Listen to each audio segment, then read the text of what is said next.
This story dates back 1,570 years when several barbarian tribes attacked the Roman Empire. The barbarians and the Huns wreaked havoc by attacking many cities of the Roman Empire. The people living there wanted to escape to save their lives, but on one side was the Adriatic Sea, and on the other was the Tyrrhenian Sea, blocking their way. They had only one option left. They began to flee to the nearby islands in the sea. Once they reached there, they were safe from the attacks, but these islands were built on a deep lake with soil so soft that a person could not even stand on it. However, against all odds, these people not only settled here but also showcased engineering feats one after another, building buildings, canals, and even bridges. This is the city that the world knows today as Venice. Instead of roads, there is no land here, nor is there clean drinking water, yet the Venetians turned it into the most powerful city. But how is all this possible? How is such a large city built on those small islands where standing was even impossible, especially around 1,000 years ago? The people who initially went to these islands after leaving Roman cities had no place to stay. The soft, clay-like ground would cause anything placed on it to sink. At that time, many suggested going back to the sea, but returning meant death. The barbarians and Huns were fierce tribes from northern Europe who took advantage of the Roman Empire's weakness to attack here. The situation was so dire that living on these soft islands became their only option. There were more than 150 small marshy islands located 5 kilometers from the sea, but they all faced the same plight. During this time, one of the refugees was sinking into the ground. To save himself, he drove his boats into the ground, and after going several feet down, it became completely solid. This gave them the idea that later became the foundation of Venice. A few kilometers away, where present-day Croatia is located, tree trunks were brought from the jungles and hammered into the marshy islands. After going down about 5 meters, these trunks would grip into the hard soil of the ground. They were driven close to each other to create a stable platform. After inserting the piles, the upper part was cut and leveled, and wooden planks were laid on top so that the entire load could be evenly distributed among the piles. Special limestone blocks were placed to raise this foundation above the water level.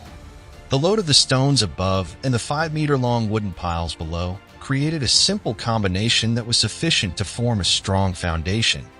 The wooden trunks, now submerged in water, swelled and tightened against each other, leaving no space for air to pass between them. This is why the piles that were driven into Venice about 1,000 years ago have withstood the weight of the city in perfect condition to this day. After laying the foundation, the work of constructing buildings on top began. Initially, the Venetians built wooden houses, but these often caught fire during cooking and other activities. Later, the use of bricks also began. To keep the buildings light, houses were not built larger than 3 stories. A special mortar made with limestone powder was used between the bricks to ensure that the walls were both strong and flexible. The floors and interior walls were made of wooden planks, which were held in place by iron rods inserted from the outside. This idea became quite popular in Venice, and before long, the islands were filled with houses built in this manner. Normally, cities expand outward, but Venice began to expand inward. Initially, the only way to travel from one island to another was by boat, but as the population grew, the islands began to come closer together, and now it was possible to cross between them with less water in between, even on horseback. In Venice, there was now a great need to connect these islands. For the first 500 years, these islands were not connected, but as the population increased significantly and trade began to flourish, the business hub known as Rialto made the first attempt to build a simple wooden bridge here. This bridge is called the Ponte Bridge, which is constructed using floats to create a passage. Reaching Rialto became easier with this bridge, but since it was supported by floats, it often swayed and people frequently fell off it. Later, a permanent wooden bridge was also built here, but in the year 1310, it was set on fire due to a riot. Even after the fire, the Rialto Bridge stood for the next 140 years, but ultimately, in the year 1444, it collapsed due to excessive load. Finally, the intention was made to construct the first stone bridge in Venice to connect Rialto. The same method was used for its construction that had helped build thousands of houses here. More than 12,000 wooden piles were driven into the canal's edge, and on top of them, a stone arch bridge weighing 10,000 tons was constructed. This bridge was so successful that stone bridges began to be built in the same manner throughout Venice. Even today, this bridge stands strong, bearing the weight of crowds. With the help of these bridges, traveling from one island to another has become even easier. In Venice, there are no roads, only canals, and one travels from one place to another by passing through these canals. This has benefited Venice as it has become quite easy to transport goods to any corner of the city. In normal cities at that time, pedestrians and horse-drawn carriages shared the same path, leading to significant congestion. However, Venice was completely different. The path for pedestrians was entirely separate from the boats navigating the canals. The biggest advantage is that anyone can disembark from the canal and quickly reach their home. Before long, Venice became the most powerful and wealthy city in Europe, primarily due to its location.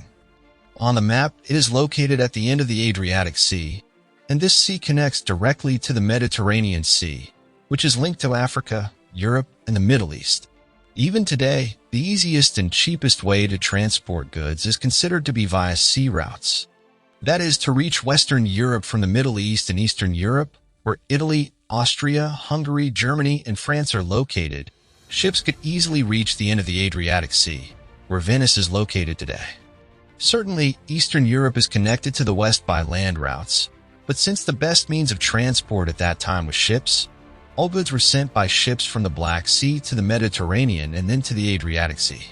Because cargo ships were more frequent here, cheap cargo ships were also available from Venice to send goods from Western Europe to Eastern Europe, as they had to return empty. Due to business activities, the Venetians became quite wealthy, and seeing this, people from nearby countries began to settle in Venice, and before long, the population here increased significantly. Now, the demand for drinking water in Venice had skyrocketed. Although Venice is surrounded by water, it is salty seawater that cannot be consumed. Due to the absence of natural springs or rivers, fresh water could not accumulate here. Drinking water in Venice was brought from the mainland in drums loaded onto boats, but when the population reached 170,000, water scarcity began to occur. At this point, the Venetian engineers needed to think creatively once again. Something had to be done to provide drinking water for Venice's growing population, otherwise the business here could also be affected. There were some parts of the islands in Venice where construction had not taken place. Deep pits were dug on those islands to collect rainwater, and the walls were made waterproof with soil and tiles. If you think that the water would be stored directly in these deep pits, that is not the case. Rather, the Venetians had a more advanced idea. Wells were constructed in these pits, surrounded by sand and stones, and tiles were placed on top to create a flat surface again. Some holes were left on the surface through which rainwater could enter. As this water filtered through the sand and stones and accumulated in the well, it would also be filtered. This is the nature of water filtration. When rainwater flows down from the mountains in the form of droplets, it passes through stones and minerals, becoming completely clean and fit for drinking. The filtration system of Venice operates on this principle. However, the question arises, how much rainwater can accumulate in such a small area? To address this, pipes were installed on the rooftops of nearby houses, which began to channel the rainwater directly into this filter. The surface area for collecting water was also increased. Before long, over 600 small and large filter wells were installed in Venice. Groups of 10 to 12 houses started sharing a single filter well. Once again, the Venetians created a masterpiece to save their city. However, problems still existed in Venice: sewage. Normally, underground sewage lines are laid in cities to carry waste away from the city. But in Venice, there is no ground, so where would the sewage lines be laid? Until now, people in Venice used to throw waste directly into the canals. Those whose homes did not have a canal running directly in front would throw their garbage onto the pathways. As a result, these pathways often remained filled with foul odors. In the 16th century, the Venetians created drains for waste collection from homes, which allowed waste to flow directly into the canals. These drains were placed above the normal level of the canals, causing the liquid waste to fall into the canals immediately, while the solid waste remained in the drains. Then, during high tide, when the canal level rose, the water would pull the solid waste from the drains into the canals. The sea experiences high tide twice a day, and on such days, the drains would clean themselves twice. Due to the high and low tides, seawater enters the canals of Venice twice a day, replacing polluted water. This way, not only the drains of the houses but also the canals of Venice remain clean, and because it is salt water, it also acts as a disinfectant. Even today, the same sewage system is functioning in Venice. Astonishingly, the engineering that was used to create Venice 1,000 years ago is still operational today, building foundations, canals, bridges, and the sewage system. I should mention that Venice is gradually sinking into the ground. This is a natural process that causes the city to sink by 1 to 2 millimeters each year. It is the only city in the world without cars or motorbikes. Every year, it experiences floods known as acqua alta.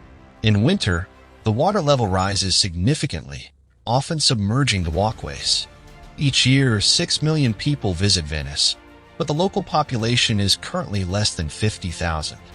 I hope you all will like and share this video generously. Thank you so much for your loving comments. See you in the next amazing video.